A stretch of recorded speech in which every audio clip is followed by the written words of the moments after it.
So this video is about how I got my student visa and my student residence permit as a student here in Greece.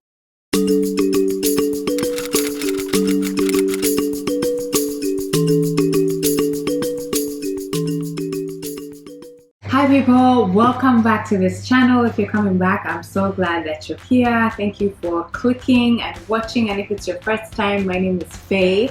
I'm so glad that you're here as well. Make sure you subscribe. If you're not subscribed, click the red button below this video. It's absolutely free, and click the notification bell as well, such that you know every time I upload a new video. So if you didn't know, I'm studying in Greece. I have a lot of videos about life in Greece. I will also link some of those in the iCard. And I'm a master's student, and I do get a couple of questions from people asking me about what the experience is like, how they can apply, questions of that nature. And I thought I should do this video to explain the process of getting my student visa and also my student residence permit, because those were two separate processes and they were by no means straightforward. There's a lot of patience that's required. You have to do everything quite early, and so I'll just share a few tips and hopefully it can help someone who's interested in studying in Greece.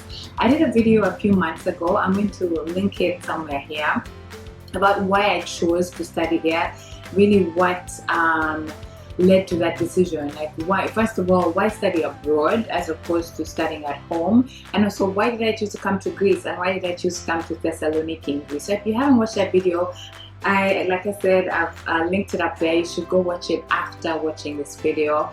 It has over 1,000 views at the time of this recording, and so I think you will be able to get some little background beneficial information. Okay, so there's a lot that can be said about this video, so I'm going to try and keep it as concise and just to the point as possible. I have some notes here, so if you see me like my eyes darting, it's just because I want to make sure I don't leave anything out.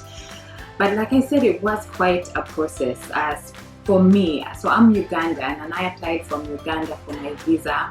And because of a number of, it was challenging, let me just say that, for a number of reasons. One, there's no Greek embassy in Uganda, so I had to travel to Nairobi to apply. And yeah, I think this video is going to be a bit of like a story time while I also give you tips, because I just have to tell you what that process was like. Okay, so first, the visa. Okay, so like I mentioned, there's no Greek embassy in Uganda. And just to note, if you're planning on coming to Greece just for holiday, it's a completely different process, and you don't have to travel to Nairobi. You can get a Schengen visa, which allows you to visit the Schengen area, of which Greece is a part of, from any of the other Schengen country embassies. So you go to the French embassy, the Italian embassy, the German embassy, whichever it is, and the process is more straightforward than this one. So in this case, I was not applying for a Schengen visa. I don't have a Schengen visa. I have a national visa. It's visa type D, and it's for long stay, like study. So the visa that I got was valid for 1 year, and I guess that's typically what a national visa, how long a national visa is valid for. So like I mentioned, I traveled to Nairobi. I ended up taking 2 trips to Nairobi for, oh my God, for various reasons, but to just like put it in a nutshell, I was given the wrong information. The first time I sent an email and I called the embassy obviously before I traveled. I sent an email to book an appointment, and I was given completely wrong information. And so I ended up making 2 trips. So anyway, from those 2 trips, this is basically what I discovered, and these are some of the things you need. So just like any other visa, let's say a tourist visa, they are like the basic things that you need. So you need a visa application, which you usually can download from the official website, or you can physically get from the embassy. You need passport photos. Your passport has to be valid. Evidence of accommodation, bank statements to show that you're able to sustain yourself for whatever reason it is that you're applying. You need a return ticket to show that you intend to go and come back, and usually there's a processing fee depending. So I would advise that you don't just take my word for it. Just always check the website and look through the list of requirements and make sure you have all of those. Now, for the national visa, which is the one that I applied for, you do need to do some more things. which unfortunately at the time were not even listed on the website. So make sure you call the embassy and tell them specifically what visa you intend to apply for, so that they can let you know exactly what you need. So in my case, I needed my birth certificate, certificate of good conduct, which is a letter that you get from the police, a medical report, my academic certificate, so that's for my O-levels, my A-levels, my bachelor's degree, and I guess any other academic qualifications that you have. And I needed to get all these verified by the Ministry of Foreign Affairs. And then after having them verified by the Ministry of Foreign Affairs, I needed to also get them verified or notarized by a specific lawyer that's been appointed to handle those kind of affairs for the Greek embassy, if that makes sense.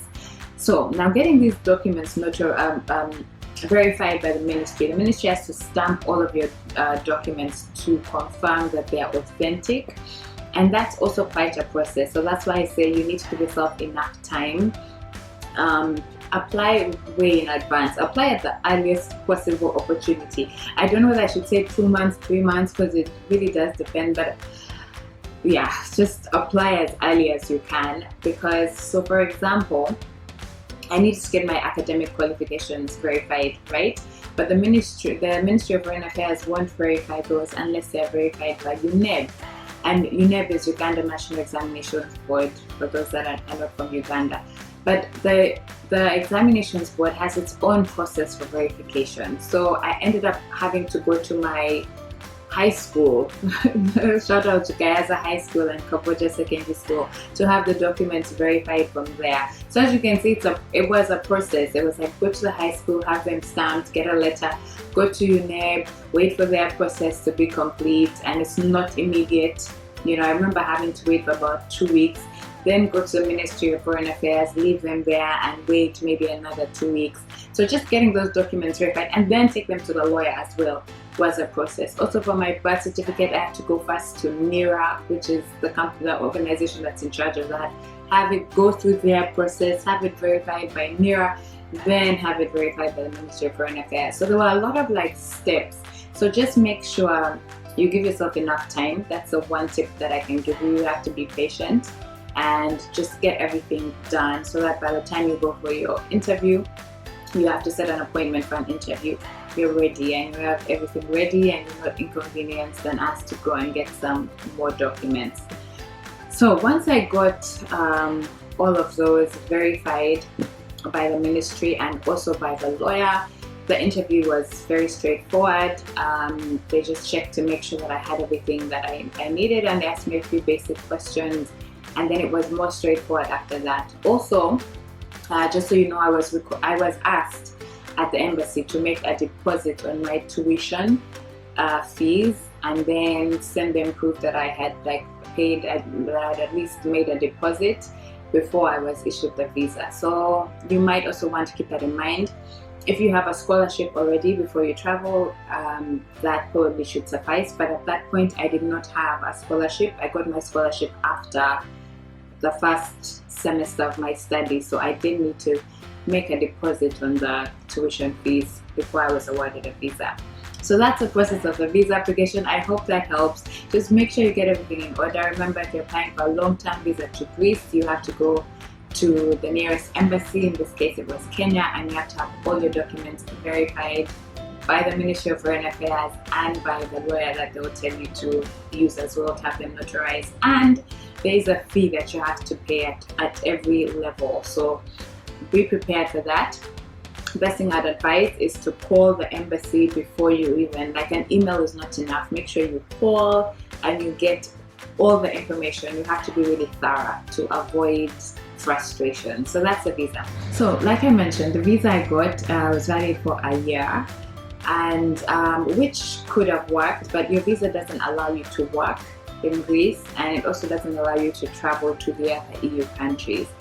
And because I knew my program was slightly longer than a year and I could have to end up staying here for more than a year, I applied for a student residence permit once I got to Greece. So that was another process. I now have the permit It's also valid for a year from the time that they started processing the application, so it's like another couple of months. So for the student residence permit, you have to go to the immigration office closest to you, and there is also a list of documents that you have to submit. I have them here. I'll just mention some of them, but your university should be able to assist you and provide you with the list. That's where I got this list from. But just know that you will be prepared and know that you'll have to take new passport photos. You have to photocopy all the pages of your passport, including your visa. So you have to have the visa before you can apply for the residence permit. There's an e-fee that you pay, one of 150 euros, one of 16 euros. You also need a certificate of registration from your university. You need bank statements showing that you're able to look after your upkeep, and they specify the amount. Sometimes you need health insurance. In this case, I got a letter from the university stating that my health insurance is catered for by the university. And yes, those are the major things. But again, you can go to the immigration office and they can give you a list of requirements, and you can also go to your university and they will give you a list of requirements as well. Give this some time as well. Mine took quite a while because it was interrupted by COVID. But yeah, I would say you should apply at least 2 months before your visa expires. And the advantage of the residence permit, like I mentioned, it allows you to work part-time even as a foreigner, and it also allows you to visit the other countries in the EU. So I hope that information helped. I didn't want this video to be too long. I guess I also just wanted to remind you to do everything in advance and to be really thorough to avoid frustration, because a lot of the times everything is really at your own expense, and if you're not thorough, you end up having to pay for it in one way or the other, whether that's through time or just more trips back and forth, the transport that you use to like go to the embassy and things like that. So do everything on time. Also remember that, now we're living through different times. At the time I came to Greece, COVID-19 was not a thing, so the process could be different. So yeah, you really just have to check with the embassy to make sure that you have everything that you need. Alright guys, I hope this video was helpful. If there's anything you do want to know about studying in Greece, do let me know in the comments down below, and I'll try my best to answer them. And to people who are asking me about the process, I hope this video helps. I hope it gives you some insight, but you really do have to, like I said, be thorough and make those phone calls, visit the embassy or immigration office in person and find out what you need, because the requirements are different, depending on where you come from. Some countries, I guess, have less stringent requirements than others, so just make sure you find out what specifically applies to you. Otherwise, thank you guys so much for watching. Thank you for watching till the end of this video. I hope you enjoyed it. I hope you picked something up, and I'll see you in my next video.